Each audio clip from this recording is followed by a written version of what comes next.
guys, Tyler Mahoney here with my good buddy Jeff Falkenberry, and we are back. We took a little bit of a hiatus for a few months. We had a lot of stuff going on. We were living down in Joplin, my now wife and I, and we just were trying our darndest to get up here to Clinton, and we did. But through that process, it's just been a madhouse, and it's been hard to get the timing together to get in and shoot another podcast episode. But we are planning. I mean, it's the end of 2021. This coming year, we're gonna try to do one every single month, if not a little bit more. Now that I'm up here full time in Clinton, Missouri, sure will make it a lot easier. Yeah, a lot easier in theory. On you and me and us getting together and being able to do this. So. Yep. So, but it was kind of an impromptu thing this morning. Jeff called me last night and was like, "What do you think about doing some duck hunting?" I've done some duck hunting, but I'm more of a chasing deer around kind of guy, and I've done chasing the deer. So, yeah. I was like, hey, sounds good to me. And just know as we get into this that we're still hunting. Yeah. As you can see, we're in the blind. We've had a really good shoot this morning, but I still need 2 more for my limit. Yep. So if some birds get to working around here, hopefully you'll get to see us call some and maybe even take one. That's right. It's been kind of fun and interesting for me to see how this process works. I mean, you're not really sitting here. I mean, I guess you probably have some days where there's big old bunches dropping in all the time, but this has been, pair here, pair there, and all of a sudden, boom, we got a pretty good stringer. Nice leisurely little shoot. So it's been a fun experience for me. It's just something I don't normally get to do. I'm overlooking the decoys, just learning. I have my duck calls. I had to look the part. I've bought duck calls in the past, and Jeff was showing me a thing or two. But man, it's quite a different thing to see a professional in action. It is pretty impressive and really cool to see the decoy spread. And Jeff talked about this, and for those of you that do a lot of duck hunting, you guys know. But that if you leave your decoys out, they get that frost on them, and he's right, man. When that sun comes up, burns that frost off, it's a totally different look. And it seems like the ones that have flown over since then they're committing dumping pretty good. Right in. Yeah. We're late in December. It's the 21st today, and rarely do I get a chance to. I mean, I get to hunt with my buddies all the time because my clients are buddies, but rarely do I get a chance to buddy hunt. And I had some folks that were unfortunately with COVID and stuff.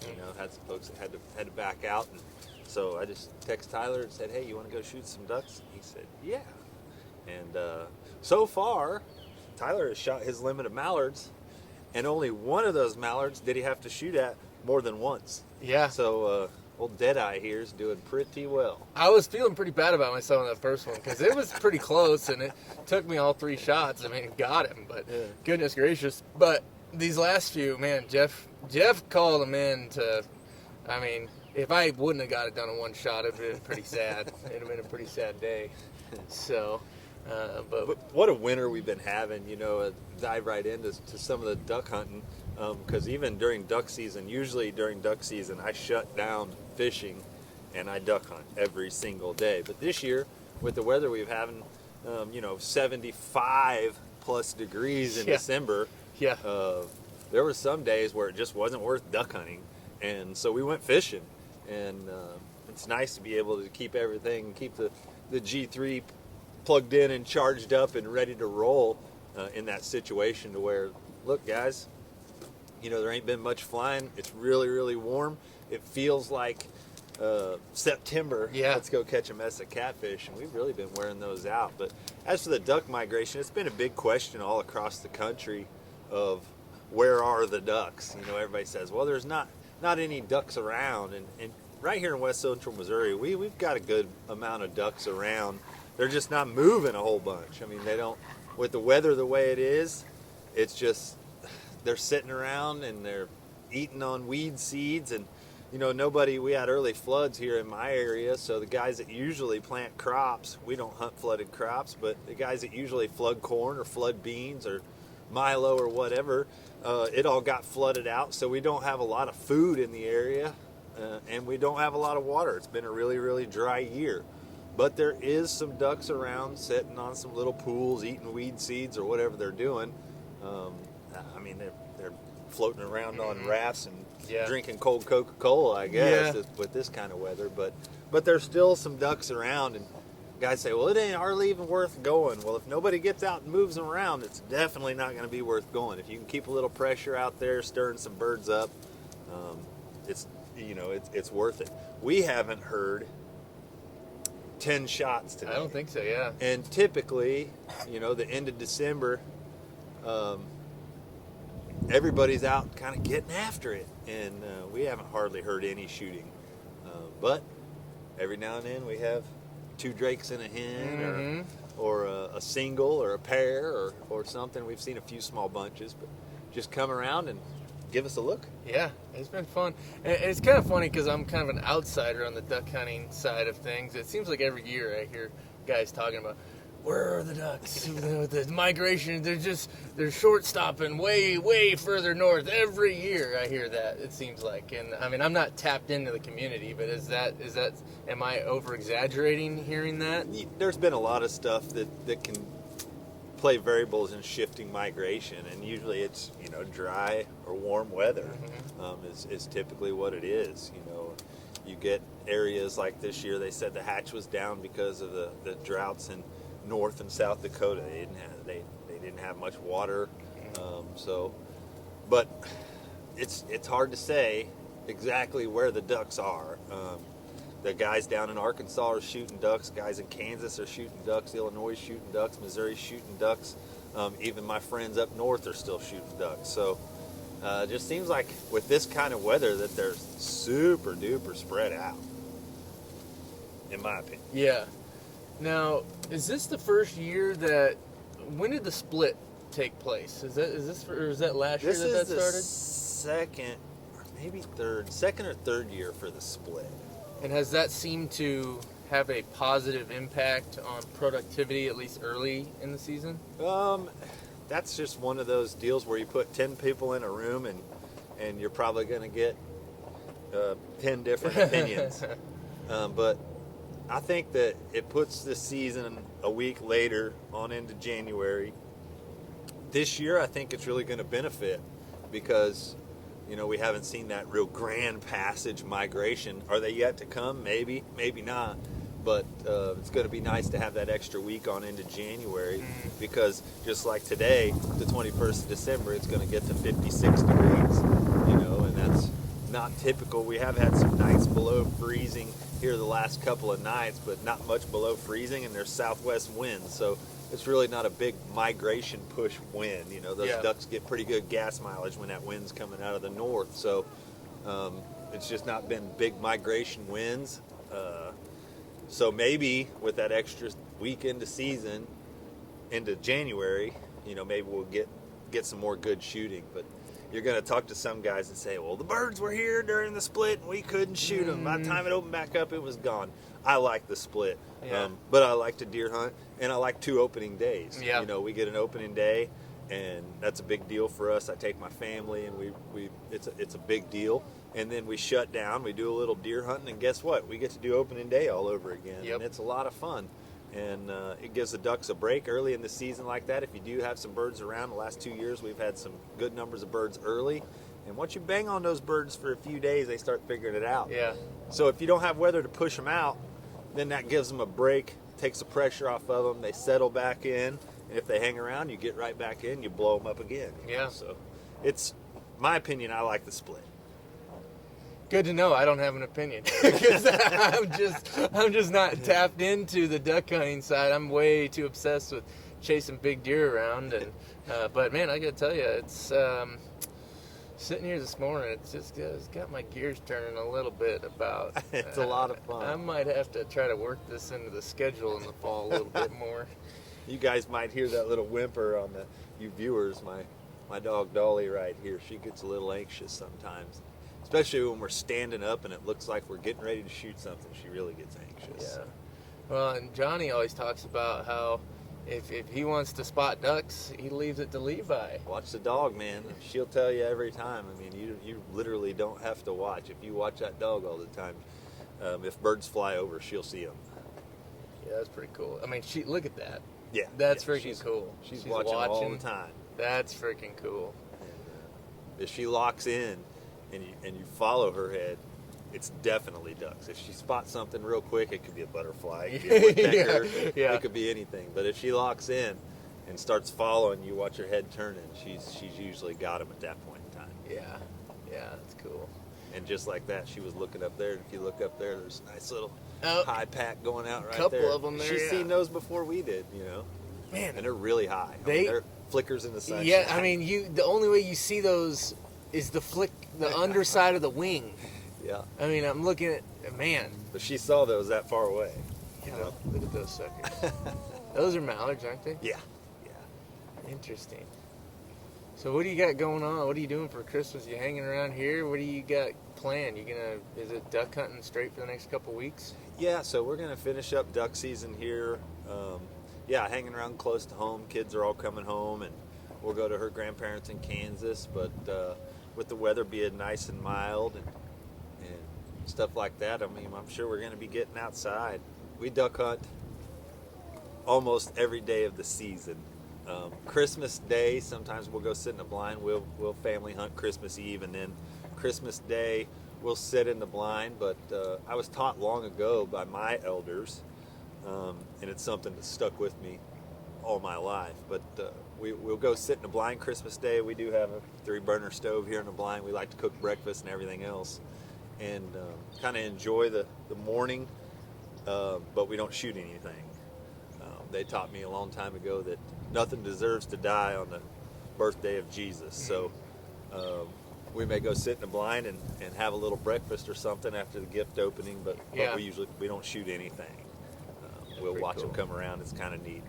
I learned that a long time ago, and it stuck with me, and I've passed it on to my kids, and I think it's a really good deal. Makes a lot of sense. Yeah, it does, and there's a lot of really cool traditions out there, and that might be something I need to put a little poll out and have, because there's some really cool stories I've heard of people doing neat stuff like that, and it means something, and it's very special, and I think there are folks out there looking to start traditions. Yeah. And that's a really good one, and that has a really special meaning to it as well. Well, he gave us dominion over the birds of the air and the fish of the sea and everything else, and told us to rise, kill, and eat in the Bible, but also, you know, it's the birth of the Savior and the Creator, and just something that you kind of share special with every living thing. Mm-hmm. You can't share it with every living thing if you shoot them. That's right.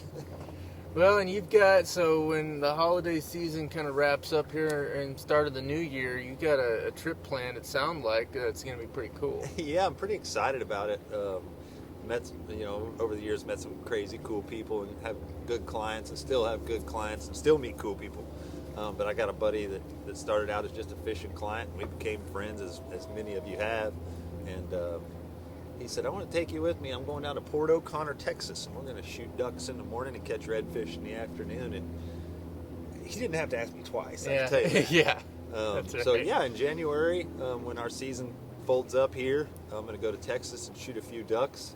And then I'm actually going out west in Kansas in late January with Beretta to shoot a few ducks out in Kansas.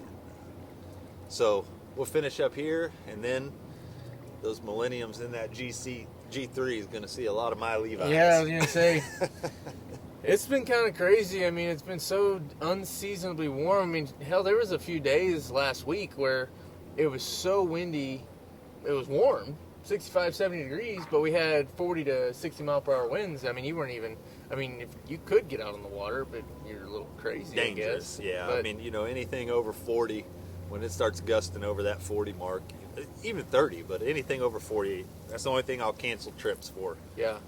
Unsafe winds and lightning. Yeah. Weather-wise. Yeah. Well, we talked about it. For those of you guys that follow this, you know we do the Truman Lake Fishing Intel and do fishing reports and exclusive videos for all the members over there. And in the wintertime we don't do quite as many reports every week because it's very similar.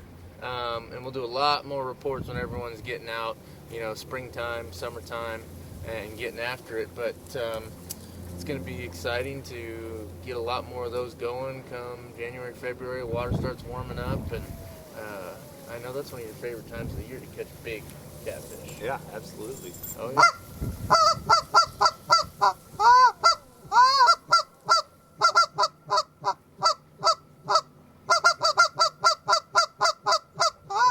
They're turning.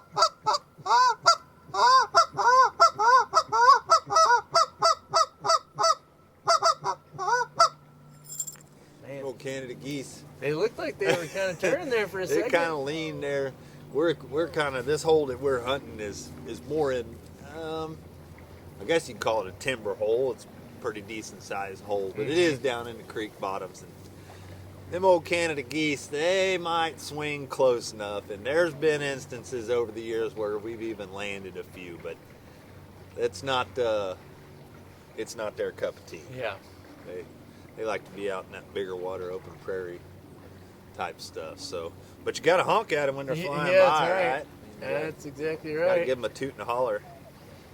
But wintertime fishing, it gets to be routine. Everybody, you're just putting out a fishing report, and you kind of feel like sometimes you're just repeating yourself, and people think that you're sitting in your armchair and Right. just writing the same thing every month. But it's the truth. Yeah. That pattern, when it seems like when that water gets 50 degrees or below, the pattern's the same, and it'll stay that way all the way until the water gets back up in the 60s, and then it'll start changing. But it's just pretty much the same pattern as all the time. And this year the water temperature's been able to maintain with the warm weather we've been having. It's just been able to maintain in a good spot. Fishing's all been the same. You can go catch them different arms of the lake, different ways. Catfish I've been catching actually have been deep fish on ledges. I was over on the Tebow arm and fishing main river channel ledges, and holy smokes, man, Yeah. them things are stacked in there. It's so nice in the wintertime because you don't have to cover a lot of water, and generally you don't have to take any big long boat rides. If it is cool outside, we're fortunate to have a big windshield on my boat, but some Yeah. people don't have that luxury, and you run down the lake when it's 40 degrees outside, and it can get brisk. And so this time of year, it seems like you don't have to cruise very far to find, big school of fish. You can sit on them all day long. So catfishing's been really good all winter long. I mean, it's been about as easy as it gets, Yeah. really. It sounds like the same on the crappie as And well. crappie's the same way. A lot of the guys are out live scoping. There's still good spider rigging fish out there, and one poling fish. Fish getting in shad balls on the main channel, and you can drive, and when you see that big cloud on there, you stop and drop a double jig rig and open water out there, and you can catch them. Yeah. Catch them really good. No, it's fun. It's a fun time of the year if you can stay warm. I mean, I know a lot of fishing guides talk about it. It's preferred heavily over the spawn. Absolutely, 100%, 100%. The lake's a little less busy, and that's always nice. But the fish are more consistent. They don't Yeah. change so day to day. Yeah. So it's pretty good stuff. And of course, you're wrapping up deer season, and the holidays is always a good time. You start getting all the deer cleaned and put away, and Mm-hmm. jerky and summer sausage, and delivering that stuff to people for the holidays. We had a good deer season. You had a good deer season, I know. Yep. Yep. And it seemed like across our county as a whole, it seemed like there's a lot of nice deer killed this year. Yeah. A lot of really nice deer. Seemed like there were some really nice ones right around us that Yeah. we never saw and didn't have camera pictures, nothing. And that is the kind of a nice. It's bittersweet in a way because you're like, man, I wish those would have come over to our place. But it does keep the hope alive that there are some big ones that you just don't know about. Because that's the one thing I think you and I talked about, Jeff, with running cameras. That's like one of my biggest hobbies within the hobby of hunting is running cameras. I mean, we run 30, 40 cameras, mostly Browning trail cameras, and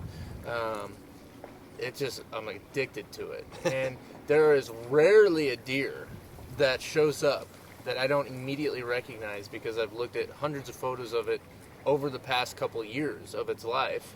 And, to some, it kind of takes away that, I don't know what the right word is, but, The element of surprise. Yes. Where you're sitting in the stand and this giant buck comes You're walking right. through and you're like, nobody's ever seen him before. Right. But at the same time, it helps me be prepared and know, you know what, this is an old, mature deer. This is one we want to take.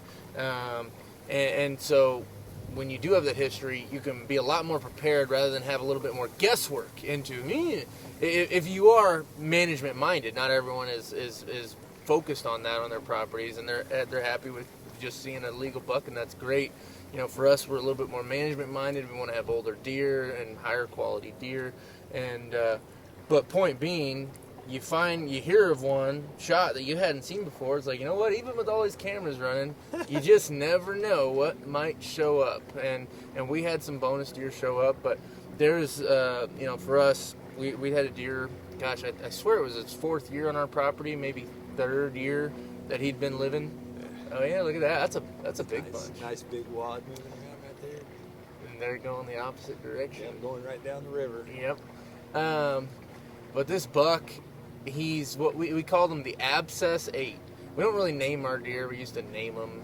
I kind of got over that. Yeah, it's kind of weird. I think it is very weird. Another big bunch. Man, come on down. Yeah.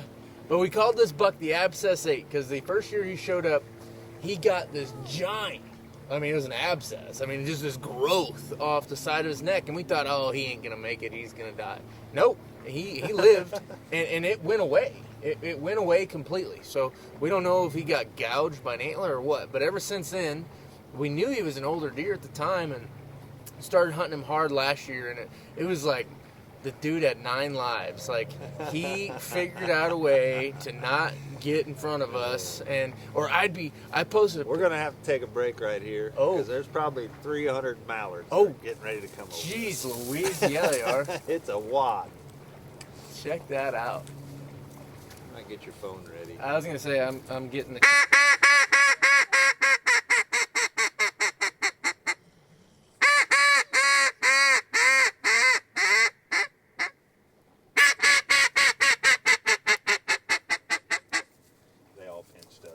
Are they? Yeah. Where are they at?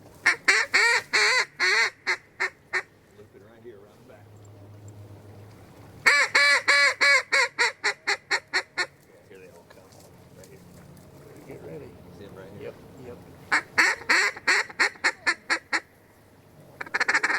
If you got the video, I'm going to finish out. Okay.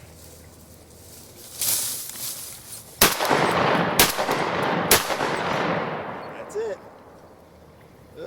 She's going to go down. That's it. All right. I'll get around there and grab her. All right. So Jeff's gonna go retrieve these 2, and we're done. We're done. That's limits. Wow. Good stuff. Wow. Little 20 gauge. Yeah. Took me 3 shots to kill both of them, but we got them. All right. We're going to pause for some duck retrieval, and we'll be right back. All right. Yeah. We're back. We had to take a little mallard hiatus right there for a second. As you guys seen in the video, we've finished up our limit of mallards. We've got room for bonus birds. If some teal or some gadwalls come in, but this late in the season, the mallards is where it's at. Yep. This guy here, yeah, I just put him on there, but anyhow, so that does us in for mallards. Yeah. We were sitting there talking about how we saw threes and pairs and singles and everything else, and then we have a wad of 300. Yeah, that was out of nowhere. That was pretty wild. It's funny. We were sitting there, I was telling a story about that deer, and it just got me thinking about just how this compares to deer hunting. And, you're sitting here, you're telling stories, and it's so funny because I don't know how many times this happens where someone's telling a story inevitably that does not get finished. Oh, because ducks start flying in, and then the conversation just rolls on to something else. Yeah, you gotta. and it's just so funny how that plays out throughout the morning. Yeah, rarely do you run out of stuff to talk about because you'll be in the middle of a full-on conversation, and then some ducks come in, and you haven't even finished discussing it, and then after everything's over, you just start talking about ducks again. Yeah. Yep, it's a pretty cool deal. I mean, I shouldn't say I shouldn't have come today, but it's one of those things that now it's probably not good for me because this is probably something I'm going to be working on figuring out how to do a little bit more of without Jeff taking me. So it's ruined. It's ruined so many people. Right. Yep. It's pretty amazing. You can see why people spend a lot of money to get duck ground, get the flooded ground going on, and you can definitely understand why. Yeah, I mean it's a beautiful thing when it all works out. Now, I'd like to say that it always works out, but it doesn't always work out. No, I mean it's just like. But when it does, man, it sure is worth it. Yeah, it's just like fishing. Although if you go with Jeff, you're never a bad day fishing, so it's a bad example. But for most of us, it's just like fishing. You're gonna have days you get skunked, unless you're Jeff Falkenberry. But but on the ducks, it's a lot you can't do. You can control the fish a lot more, but on the ducks, you can't control if they're flying. That's what's crazy, man. Is like ducks are a migratory bird, so it's not like they're here all the time. Fish are somewhere in the lake. Yep. Somewhere. Now, that don't mean they're going to be biting. But he can at least go find them. But at least we can find them.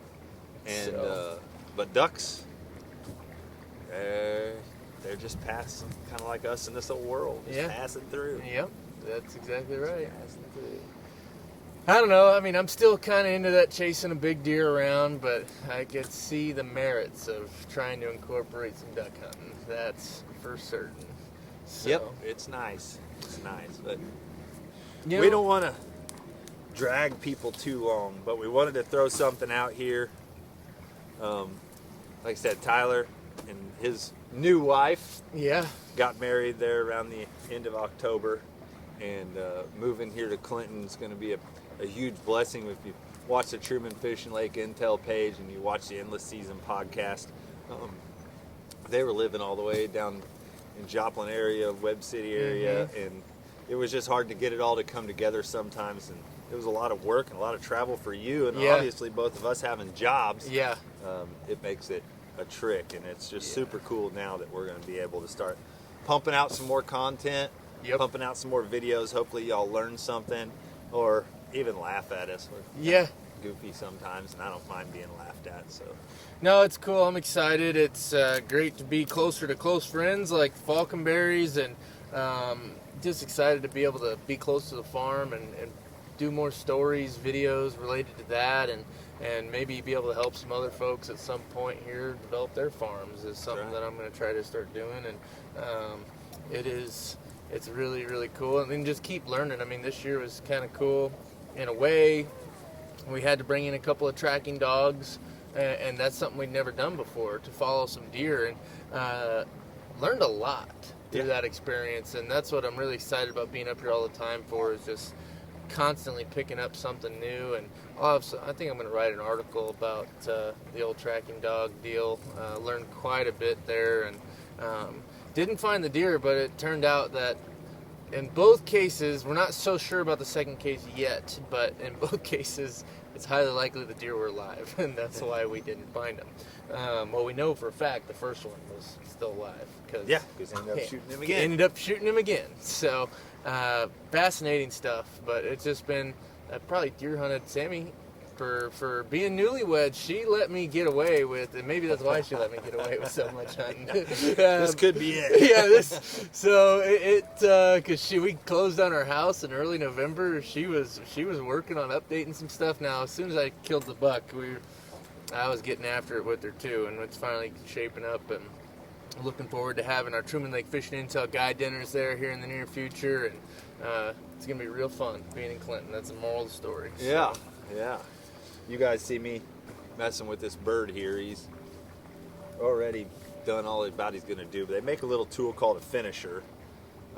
It's a little bitty spike, And for birds just like him who are just not quite dispatched, you slide it in right underneath the skull cap and penetrate the brain, and finishes Done. the deal there. So don't want anybody freaking out on the video. Right. We're just doing our moral and ethical duty to Sure. dispatch this bird. As you've seen him still kind of moving there, but he's done now. I don't want anybody getting on me after that, but then, I don't like him hanging around crippled up. So we're gonna go clean these birds, Jeff, and what's the best way you're gonna make them to eat? I tell you what, I got a couple of ways. It's probably my favorite. I really like to pick the bird, pick the breast, and pick the leg and the thigh, and then I fillet the breast out with the leg and thigh attached, skin on, and I like to sear those like a ribeye. Or just do the breast with the skin on is really, really good too, because the leg and thigh can be a little bit tough. Or I like to take them always skin on, in my opinion, always skin on. Pick the breast before you fillet it out. Some guys just fillet the meat out like you would a turkey, but I like skin on. And I like to cut it up into about 1-inch cubes and make kebabs with tomatoes, cherry tomatoes, mushrooms, peppers, onions, and the duck meat. And we'll marinate it overnight or whatever, just zesty Italian or Creole butter, Tony Chachere's. Hit it with a little shake, and I like them over charcoal. I'm not a big gas grill guy. I love my Blackstone, but I like to do duck kebabs over charcoal, and they are absolutely wonderful. And that's probably my 2 most favorite ways to eat mallard ducks. I'm a mallard purist. I'm not. Wood ducks are probably my favorite, but other than that, I like mallards. The rest of them are okay, but I'm a mallard guy. I think my favorite way that I've had mallards been pretty simple: salt and pepper, skin on, sear it skin side down, Yes. and then flip it, sear it there to a medium rare. Yes, Slice absolutely. it up, eat it. 135 in the center is a nice medium rare. Cross cut the skin Yeah. so it doesn't Yep. curl. Rub in coarse salt and black pepper Yep. and sear hot, and it is absolutely wonderful. And eat hot. Don't let it cool. Yeah. You don't let them rest like you would a beef steak. I mean, the juices are going to run out when you cut into it, but eat it hot, and you'll enjoy it. There's a lot of folks that don't like duck, and everybody says, well, you haven't had it the way I make it. Well, there's some truth to that, but I think if you just kind of not overcook it, that's the main thing. Yeah. Give it a try. Yeah. Now I'm looking for the other way I've had it. I did little some kind of taco seasoning, fajita seasoning, and made tacos out of it. We will do that. What's She'll better? take little aluminum foil, like a foot by foot, and slice it, the breast real thin, and you put carne asada seasoning in there, sweet peppers, purple onions, and roll a little bit of butter, and roll those up and make individual boats. And then we throw them on the grill, cook them till the vegetables are tender, and then you just grab you 2 or 3 boats and 2 or 3 tortillas. And So you were showing me something in Ace Hardware the other day. It was duck fat in a spray can. yeah, Right. And there's people, I don't know, there's duck fat, I don't know where you get it off of the duck here, but they will render it down. So what's this all about? Yeah, so you can buy it just like olive oil cooking spray or vegetable oil or whatever, any of your cooking sprays. You can buy the duck fat, and it's just got a different depth of flavor that's wonderful. And any of you viewers out there that's had duck fat French fries probably could be the best French fries ever, where they actually deep fry the potatoes in duck fat, and it is wonderful. And this duck fat here, if you're a fried potato connoisseur like me, I grew up on beans, fried potatoes, and cornbread. And if you're a fried potato connoisseur like myself, there's nothing better than them potatoes fried in that duck fat. It is wonderful, and you can buy it at I buy it at Westlake Hardware right there in Clinton, but I bet you can go to any Ace Hardware and they'll have it. I've had duck fat French fries somewhere. Oh, they're wonderful. I can't think of where, but I do recall being like, "Oh my word, Yeah. these, yeah." Man, it's got my mouth watering, Yeah. Yep. and it's about lunchtime anyway. We've got our limits of mallards anyhow, so we're going to pick some stuff up here. We're so glad to be back getting, trying to get some content out. If you like to put something on the show or see something different, or anything like that, email us at you can email the Truman Lake Fishing Intel at gmail.com. at gmail.com. Tyler will get that. Or you can look us both up on Facebook and send us a PM. Tyler Mahoney, Jeff Falkenberry. Look us up on there. Everybody's got Facebook these days. But we want to make sure that y'all get out and you enjoy the holidays, spend it with friends and family. And if you don't have friends and family, go to your local church. There's some people there that'd be glad to help you out. And if not, then get a hold of me, and by golly, we'll make something work. So, but just want to wish everybody a Merry Christmas and a safe and happy New Year from Tyler and myself. Absolutely. Yeah, we're looking forward to getting back after it, and we'll be shooting another one of these hopefully in another month's time. Sounds real good. So Dolly sounds like it's lunchtime for her too. Yeah, that's right. Well, hey guys, thanks for tuning in with us. This was pretty fun. We're gonna have to figure out how to maybe incorporate some of this stuff into the out of office episodes. Yeah, we'll get in the boat and do some stuff. It's really a good time. Yeah, and we'll look forward to catching you guys on the next one. Take care.